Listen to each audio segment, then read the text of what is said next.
দেবেন্দ্র মিত্রের তেলে না পোতা আবিষ্কার। পাঠে চন্দনা সান্যাল। প্রতি মুহূর্তে কোথাও ইট বা টালি খসে পড়ে ভূপতিত হওয়ার বিপদ আপনাকে নিরস্ত করবার চেষ্টা করবে। তবু কোনো দুর্বার আকর্ষণে সমস্ত অগ্রাহ্য করে আপনি ওপরে না উঠে পারবেন না। ছাদে গিয়ে দেখবেন অধিকাংশ জায়গায় আলিশা ভেঙে ধূলিসাৎ হয়েছে।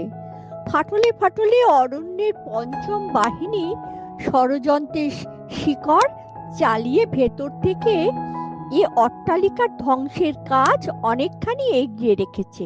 তবু কৃষ্ণপক্ষের ক্ষীণ চাঁদের আলোয় সমস্ত কেমন অপরূপ মোহময় মনে হবে। খানিকক্ষণ চেয়ে থাকবেন। এই মৃত্যু সুষুপ্তি মগ্ন মায়াপুরীর কোনো গোপন প্রকোষ্ঠে বন্দিনী রাজকুমারী সোনার কাঠি রূপার কাঠি পাশে নিয়ে যুগান্তের গাঢ় তন্দ্রায় অচেতন, তা যেন আপনি টের পাবেন। সেই মুহূর্তে অদূরে সংকীর্ণ রাস্তার ওপারে একটি ভগ্নস্তূপ বলে মনে হয়েছিল, তারই একটি জানালায় একটি আলোর ক্ষীণ রেখা আপনি হয়তো দেখতে পাবেন। সেই আলোর রেখা আড়াল করে একটি ছায়ামূর্তি সেখানে এসে দাঁড়াবে। গভীর নিশীথ রাত্রে কে যে এই বাতায়ন বর্তিনী, কেন যে তার চোখে ঘুম নেই, আপনি ভাববার চেষ্টা করবেন, কিন্তু কিছুই বুঝতে পারবেন না। খানিক বাদে মনে হবে সবই বুঝি আপনার চোখের ভ্রম। বাতায়ন থেকে সে ছায়া সরে গেছে, আলোর ক্ষীণ রেখা মুছে গেছে। মনে হবে এই ধ্বংসপুরীর অতল নিদ্রা থেকে একটি স্বপ্নের বুদবুদ ক্ষণিকের জন্য জীবনের জগতে ভেসে উঠে আবার মিলিয়ে গেছে। আপনি আবার সন্তর্পণে নিচে নেমে আসবেন এবং কখন এক সময়ে দুই বন্ধুর পাশে একটু জায়গা করে ঘুমিয়ে পড়বেন জানতেও পারবেন না। যখন জেগে উঠবেন তখন অবাক হয়ে দেখবেন এই রাত্রির দেশেও সকাল হয়, পাখির কলরবে চারিদিক ভরে যায়। আপনার আসল উদ্দেশ্য আপনি নিশ্চয় বিস্মিত হবেন না। এক সময়ে ষোড়শ প্রচার আয়োজন নিয়ে মৎস্য আরাধনার জন্য শ্যাওলা ঢাকা ভাঙা ঘাটের একটি ধারে বসে নুড়িপানায় সবুজ জলের মধ্যে যথোচিত নৈবেদ্য সমেত বড়শি নামিয়ে দেবেন। বেলা বাড়বে। ওপারের ঝুঁকে পড়া একটা বাঁশের ডগা থেকে একটা মাছরাঙা পাখি ক্ষণে ক্ষণে আপনাকে যেন উপহাস করার জন্যই বাতাসে রঙের ঝিলিক বুলিয়ে পুকুরের জলে ঝাঁপিয়ে পড়বে ও সার্থক শিকারের উল্লাসে আবার বাঁশের ডগায় ফিরে গিয়ে দুর্বোধ্য ভাষায় আপনাকে বিদ্রূপ করবে। আপনাকে সন্ত্রস্ত করে একটা মোটা লম্বা সাপ ভাঙা ঘাটের কোনো ফাটল থেকে বেরিয়ে ধীর ধীর অচঞ্চল গতিতে পুকুরটা সাঁতরে পার হয়ে ওধারে গিয়ে উঠবে। দুটো ফড়িং পাল্লা দিয়ে পাতলা কাচের মতো পাখা নেড়ে আপনার ফাতনাটার ওপর বসার চেষ্টা করবে ও থেকে থেকে উদাস ঘুঘুর ডাকে আপনি আনমনা হয়ে যাবেন। তারপর হঠাৎ হঠাৎ জলের শব্দে আপনার চমক ভাঙবে। নিথর জলে ঢেউ উঠেছে, আপনার ছিপের ফাতনা মৃদু মন্দভাবে তাতে দুলছে। ঘাড় ফিরিয়ে দেখবেন একটি মেয়ে পেতলের একটি ঝকঝকে ঘড়ায় পুকুরের পানা ঢেউ দিয়ে সরিয়ে জল ভরছে। মেয়েটির চোখে কৌতূহল আছে, কিন্তু গতিবিধিতে সলজ্জ আড়ষ্টতা নেই। সোজাসুজি সে আপনার দিকে তাকাবে, আপনার ফাতনা লক্ষ্য করবে, তারপর আবার মুখ ফিরিয়ে ঘড়াটা কোমরে তুলে নেবে। মেয়েটি কোন বয়সের আপনি বুঝতে পারবেন না। তার মুখে শান্ত করুণ গাম্ভীর্য দেখে মনে হবে জীবনের সুদীর্ঘ নির্মম পথ সে পার হয়ে এসেছে। তার ক্ষীণ দীর্ঘ অপুষ্ট শরীর দেখলে মনে হবে কৈশোর অতিক্রম করে যৌবনে উত্তীর্ণ হওয়া তার স্থগিত হয়ে আছে। কলসি নিয়ে ফিরে যেতে যেতে মেয়েটি হঠাৎ বলবে, বসে আছেন কেন, টান দিন। সে কণ্ঠ এমন শান্ত, মধুর ও গম্ভীর যে এভাবে আপনা থেকে অপরিচিতের সঙ্গে কথা বলা আপনার মোটেই অস্বাভাবিক ঠেকবে না। শুধু অস্বাভাবিক চমকের দরুন বিহ্বল হয়ে ছিপে টান দিতে আপনি ভুলে যাবেন। তারপর ডুবে যাওয়া ফাতনা আবার ভেসে উঠবার পর ছিপ তুলে দেখবেন বড়শিতে টোপ আর নেই। একটু অপ্রস্তুত ভাবে মেয়েটির দিকে আপনাকে একবার তাকাতেই হবে। সেও মুখ ফিরিয়ে শান্ত ধীর পদে ঘাট ছেড়ে চলে যাবে। কিন্তু মনে হবে মুখ ফেরাবার চকিত মুহূর্তে একটু যেন দীপ্ত হাসির আভাস সেই শান্ত করুণ মুখে খেলে গেছে। পুকুরের ঘাটে নির্জনতা আর ভঙ্গ হবে না তারপর। ওপারের মাছরাঙাটা আপনাকে শক্তি সামর্থ্য সম্বন্ধে গভীর অবজ্ঞা নিয়ে বোধহয় আর দ্বিতীয়বার প্রতিযোগিতায় নামতে চাইবে না। খানিক আগের ঘটনাটা আপনার কাছে অবাস্তব বলে মনে হবে। এই জনহীন ঘুমের দেশে সত্যি ওরকম মেয়ে কোথাও আছে আপনি বিশ্বাস করতে পারবেন না। একসময় হতাশ হয়ে আপনাকে সাজ সরঞ্জাম নিয়ে উঠে পড়তে হবে। ফিরে গিয়ে হয়তো দেখবেন আপনার মৎস্য শিকার নৈপুণ্যের বৃত্তান্ত ইতিমধ্যে কেমন করে আপনার বন্ধুদের কর্ণগোচর হয়েছে। তাদের ইতিহাসে ক্ষুণ্ণ হয়ে এ কাহিনী কোথায় তারা শুনলো জিজ্ঞাসা করে তারা হয়তো আপনার পান রসিক বন্ধুর কাছে শুনবেন। কে আবার বলবে এইমাত্র যামিনী নিজের চোখে দেখে এলো যে। আপনাকে কৌতূহলী হয়ে যামিনীর পরিচয় জিজ্ঞাসা করতেই হবে। তখন হয়তো জানতে পারবেন যে পুকুর ঘাটের সেই অবাস্তব করুণ নয়না মেয়েটি আপনার পান রসিক বন্ধুটিরই জ্ঞাতিস্থানীয়া। সেই সঙ্গে আরো শুনবেন যে দ্বীপ্রাহরিক আহারের ব্যবস্থাটা তাদের ওখানেই হয়েছে। যে ভগ্নস্তূপে গত রাতে ক্ষণিকের জন্য একটি ছায়ামূর্তি আপনার বিস্ময় উৎপাদন করেছিল, দিনের রূঢ় আলোয় তার শ্রীহীন জীর্ণতা আপনাকে অত্যন্ত পীড়িত করবে। রাত্রির মায়াবরণ সরে গিয়ে তার নগ্ন ধ্বংসমূর্তি এত কুৎসিত হয়ে উঠতে পারে আপনি ভাবতে পারেননি। এইটি যামিনীদের বাড়ি জেনে আপনি অবাক হবেন। এই বাড়িরই একটি ঘরে আপনাদের হয়তো আহারের ব্যবস্থা হয়েছে। আয়োজন যৎসামান্য, হয়তো যামিনী নিজেই পরিবেশন করছে। মেয়েটির অনাবশ্যক লজ্জা বা আড়ষ্টতা যে নেই আপনি আগেই লক্ষ্য করেছেন। শুধু কাছ থেকে তার মুখের করুণ গাম্ভীর্য আরো বেশি করে আপনার চোখে পড়বে। এই পরিত্যক্ত বিস্মৃত জনহীন লোকালয়ের সমস্ত মৌন বেদনা যেন তার মুখে ছায়া ফেলেছে। সবকিছু দেখেও তার দৃষ্টি যেন গভীর এক ক্লান্তির অতলতায় নিমগ্ন। একদিন যেন সেই এই ধ্বংসস্তূপে ধীরে ধীরে বিলীন হয়ে যাবে। আপনাদের পরিবেশন করতে করতে দু চারবার তাকে তবু চঞ্চল ও উদ্বিগ্ন হয়ে উঠতে আপনি দেখবেন।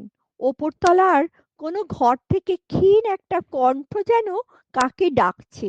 যামিনী ব্যস্ত হয়ে বাইরে চলে যাবে। প্রত্যেকবার ফিরে আসবার সঙ্গে তার মুখে বেদনার ছায়া যেন আরো গভীর হয়ে উঠেছে মনে হবে। সেই সঙ্গে কেমন একটা অসহায় অস্থিরতা তার চোখে। খাওয়া শেষ করে আপনারা একটু বিশ্রাম করতে পারেন। অত্যন্ত ধীর ভরে দ্বিধাভরে কয়েকবার ইতস্তত করে সে যেন শেষে মরিয়া হয়ে দরজা থেকে ডাকবে, একটু শুনে যাও মনিদা। মনিদা আপনার সেই পান রসিক বন্ধু। তিনি দরজার কাছে গিয়ে দাঁড়াবার পর যে আলাপটুকু হবে তা এমন নিম্ন স্বরে নয় যে আপনারা শুনতে পাবেন না। শুনবেন যামিনী অত্যন্ত কাতর স্বরে বিপন্নভাবে বলছে, মা তো কিছুতেই শুনছে না। তোমাদের আসার খবর পাওয়া অবধি কি যে অস্থির হয়ে উঠেছেন কি বলবো। মণি একটু বিরক্তির স্বরে বলবে, ওহ, সেই খেয়াল এখনো? নিরঞ্জন এসেছে ভাবছেন বুঝি? হ্যাঁ, কেবলই বলছেন। সে নিশ্চয়ই এসেছে, শুধু লজ্জায় আমার সঙ্গে দেখা করতে পারছে না। আমি জানি, তাকে ডেকে দে। কেন তুই আমার কাছে লুকোচ্ছিস? কি যে আমি করব আমি ভেবে পাচ্ছি না। অন্ধ হয়ে যাবার পর থেকে আজকাল এত অধৈর্য বেড়েছে যে কোনো কথা বোঝালে বোঝেন না। রেগে মাথা খুঁড়ে এমন কাণ্ড করেন যে তখন ওর প্রাণ বাঁচানো দায় হয়ে ওঠে। হুম, এ তো বড় মুশকিল দেখছি। চোখ থাকলেও না হয় দেখিয়ে দিতাম যে যারা এসেছে তাদের কেউ নিরঞ্জন নয়। ওপর থেকে দুর্বল অথচ ক্ষীণ ক্রুদ্ধ কণ্ঠের ডাকটা এবার আপনারাও শুনতে পাবেন। যামিনী এবার কাতর কণ্ঠে অনুনয় করবে, তুমি একবারটি চলো মণিদা, যদি একটু বুঝিয়ে সুঝিয়ে ঠান্ডা করতে পারো। আচ্ছা তুই যা, আসছি। মণি এবার ঘরে ঢুকেই নিজের মনেই বলবে, এ এক আচ্ছা জ্বালা হয়েছে। যা হোক, বুড়ির হাত পা পড়ে গেছে, চোখ নেই, তবু বুড়ি পণ করে বসে আছে, কিছুতেই মরবে না। ব্যাপারটা কি এবার হয়তো জানতে চাইবেন। মণি বিরক্তির স্বরে বলবে, ব্যাপার আর কি? নিরঞ্জন বলে ওর দূর সম্পর্কের এক বোনপোর সঙ্গে ছেলেবেলায় যামিনীর সম্বন্ধ উনি ঠিক করেছিলেন। বছর চারেক আগেও সে ছোকরা এসে ওকে বলে গেছিল বিদেশে চাকরি থেকে ফিরে ওর মেয়েকে সে বিয়ে করবে। সেই থেকে বুড়ি এই অজগর পুরীর ভেতর বসে সেই আশায় দিন গুনছে। আপনি নিজে থেকে এবার জিজ্ঞাসা না করে পারবেন না, নিরঞ্জন কি এখনো বিদেশ থেকে ফেরেনি? আরে, সে বিদেশে গেছিল কবে যে ফিরবে? নেহাত বুড়ি নাছোড়বান্দা বলে তাকে এই থাপ্পা দিয়ে গেছিল। এমন ঘুটে ডুনির মেয়েকে ঘুটে-কুড়ুনির মেয়েকে উদ্ধার করতে তার দায় পড়েছে। সে কবে বিয়ে থা করে দিব্যি সংসার করছে, কিন্তু সে কথা ওকে বলে কে? বললে বিশ্বাসই করবে না। আর বিশ্বাস যদি করেন তাহলে এক্ষুনি তো দম ছুটে অক্কা। কে মিছিমিছি পাতকের ভাগী হবে? যামিনী নিরঞ্জনের কথা জানে? তার জানে না, কিন্তু মায়ের কাছে বলার তো আর উপায় নেই। যাই কর্মভোগ সেরে আসি বলে মণি সিঁড়ির দিকে পা বাড়াবে। সেই মুহূর্তে নিজের অজ্ঞাতসারে আপনাকে হয়তো উঠে দাঁড়াতে হবে। হঠাৎ হয়তো বলে ফেলবেন, চলো, আমিও যাব। তুমি যাবে? মণি ফিরে দাঁড়িয়ে সবিস্ময়ে নিশ্চয়ই আপনার দিকে তাকাবে। হ্যাঁ, কোনো আপত্তি আছে গেলে? না, আপত্তি কিসের? গেলে বেশ। বিমূঢ় ভাবেই মণি আপনাকে পথ দেখিয়ে নিয়ে যাবে। সংকীর্ণ অন্ধকার ভাঙা সিঁড়ি দিয়ে যে ঘরটিতে আপনি পৌঁছবেন, মনে হবে ওপরে নয়, মাটির তলার সুড়ঙ্গেই বুঝি তার স্থান। একটি মাত্র জানালা, তাও বন্ধ। বাইরে আলো থেকে এসে প্রথমে আপনার চোখে সবই ঝাপসা ঠেকবে, তারপর টের পাবেন প্রায় ঘরজোড়া একটি ভাঙা তক্তপোষে ছিন্ন কান্থা জড়িত একটি শীর্ণ কঙ্কালসার মূর্তি শুয়ে আছে। তক্তপোষের এক পাশে যামিনী পাথরের মূর্তির মতো দাঁড়িয়ে। আপনাদেরও পদশব্দ শুনে সেই কঙ্কালের মধ্যেও যেন চাঞ্চল্য দেখা দেবে। কে? নিরঞ্জন এলি? অভাগী মাসিকে এতদিনে মনে পড়ল? বাবা, তুই আসবি বলে প্রাণটা যে আমার কণ্ঠায় এসে আটকে আছে। কিছুতেই যে নিশ্চিন্তে মরতে পারছিলাম না। এবার তো আর অমন করে পালাবি না? মনি কি যেন বলতে যাবে, তাকে বাধা দিয়ে আপনি অকস্মাৎ বলবেন, না মাসিমা, আর পালাবো না। মুখ না তুলেও মনির বিমূঢ়তা ও আরেকটি স্থাণুর মতো মেয়ের মুখে স্তম্ভিত বিস্ময় আপনি যেন অনুভব করতে পারবেন। কিন্তু কোনো দিকে তাকাবার অবসর আপনার থাকবে না। দৃষ্টিহীন দুটি চোখের কোটরের দিকে আপনি নিস্পন্দ হয়ে বুদ্ধি নিঃশ্বাসে চেয়ে আছেন। মনে হবে সেই শূন্য কোটরের ভেতর থেকে অন্ধকারের দুটি কালো শিখা বেরিয়ে এসে যেন আপনার সর্বাঙ্গ লেহন করে পরীক্ষা করছে। কটি স্তব্ধ মুহূর্ত ধীরে ধীরে সময়ের সাগরে শিশির বিন্দুর মতো ঝরে পড়ছে, আপনি অনুভব করবেন।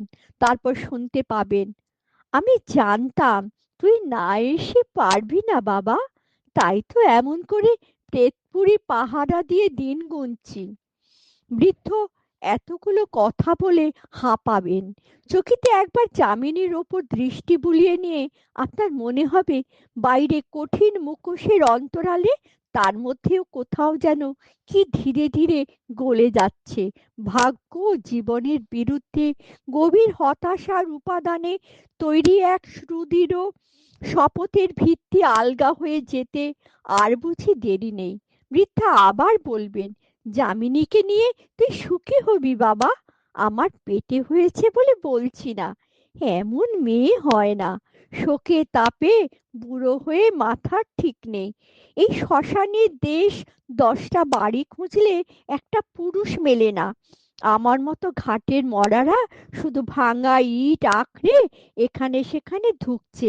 এরই মধ্যে একধারে মেয়ে পুরুষ হয়েও ও কিনা করছে। একান্ত ইচ্ছা সত্ত্বেও চোখ তুলে একটি বার তাকাতে আপনার সাহস হবে না। আপনার নিজের চোখের জল বুঝি আর গোপন রাখা যাবে না। বৃদ্ধা ছোট একটি নিঃশ্বাস ফেলে বলবে, যামিনীকে তুই নিবি তো বাবা? তোর শেষ কথা না পেলে আমি যে মরেও শান্তি পাবো না। ধরা গলায় আপনি তখন শুধু বলতে পারবেন, আমি তোমায় কথা দিচ্ছি মাসিমা, আমার কথা নড়চড় হবে না। তারপর বিকেলে আবার গরুর গাড়ি দরজায় এসে দাঁড়াবে। আপনারা তিনজনে তাতে একে একে উঠবেন। যাবার মুহূর্তে গাড়ির কাছে এসে দাঁড়িয়ে আপনার দিকে সেই করুণ দুটি চোখ তুলে যামিনী শুধু বলবে, আপনার ছিপ টিপ যে পড়ে রইল। আপনি হেসে বলবেন, থাক না, এবারে পারেনি বলে তেলেনাপোতার মাছ কি বারবার ফাঁকি দিতে পারবে? যামিনী মুখ ফিরিয়ে নেবে না, ঠোঁট থেকে নয়, মনে হবে তার চোখের ভেতর থেকে মধুর একটি সকৃতজ্ঞ হাসি শরতের শুভ্র মেঘের মতো আপনার হৃদয়ের দিগন্ত স্নিগ্ধ করে ভেসে যাচ্ছে। গাড়ি চলবে। কবে 100 না 150 বছর আগে প্রথম ম্যালেরিয়ায় মড়কের এক দুর্বার বন্যা তেলেনাপোতাকে চলমান জীবন্ত জগতের এই বিস্মৃতিবিলীন প্রান্তে ভাসিয়ে এনে ফেলে রেখে গিয়েছিল। আপনার বন্ধুরা হয়তো আলোচনা করবেন, সেসব কথা ভালো করে আপনার কানে যাবে না। গাড়ি সংকীর্ণতা আর আপনাকে পীড়িত করবে না। তার চাকার একঘেয়ে কাঁদুনি আর আপনার কাছে কর্কশ লাগবে না। আপনি শুধু নিজের হৃদস্পন্দনে একটি কথাই বারবার ধ্বনিত হচ্ছে শুনবেন, ফিরে আসবেন। মহানগরীর জনকীর্ণ আলোকোজ্জ্বল রাজপথে যখন এসে পৌঁছবেন, তখনও আপনার মনে তেলেনাপোতার স্মৃতি সুদূর অথচ অতি অন্তরঙ্গ একটি তারার মতো উজ্জ্বল হয়ে আছে। ছোটখাটো বাধা বিলম্বিত কটি দিন কেটে যাবে। মনের আকাশে একটু করে কুয়াশা জমছে কিনা আপনি টের পাবেন না। তারপর যেদিন সমস্ত বাধা অপসারিত করে তেলেনাপোতায় ফিরে যাওয়ার জন্য আপনি প্রস্তুত হবেন, সেদিন হঠাৎ মাথার যন্ত্রণায় ও কম্প দেওয়া শীতে লেপ তোশক মুড়ি দিয়ে আপনাকে শুতে হবে। থার্মোমিটারের পারা জানাবে 105 ডিগ্রি। ডাক্তার এসে বলবে, ম্যালেরিয়াটি কোথা থেকে বাগালেন? আপনি শুনতে শুনতে জ্বরের ঘোরে আচ্ছন্ন হয়ে যাবেন। বহুদিন বাদে অত্যন্ত দুর্বল শরীর নিয়ে যখন বাইরের আলো হাওয়ায় কম্পিত পদে এসে বসবেন, তখন দেখবেন নিজের অজ্ঞাতসারে দেহ ও মনের অনেক ধোয়া মোছা ইতিমধ্যে হয়ে গেছে। অস্ত যাওয়ার তারার মতো তেলেনাপোতার স্মৃতি আপনার কাছে ঝাপসা, একটু স্মৃতি বলে মনে হবে তেলেনাপোতা বলে কোথাও কিছু সত্যি নেই। গম্ভীর কঠিন যার মুখ, আর দৃষ্টি যার সুদূর ও করুণ, ধ্বংসপুরীর ছায়ার মতো সেই সেই মেয়েটি হয়তো আপনার কোনো দুর্বল মুহূর্তের অবাস্তব কুয়াশাময় কল্পনা মাত্র। একবার ক্ষণিকের জন্য আবিষ্কৃত হয়ে তেলেনাপোতা আবার চিরন্তন রাত্রির অতলতায় নিমগ্ন হয়ে যাবে।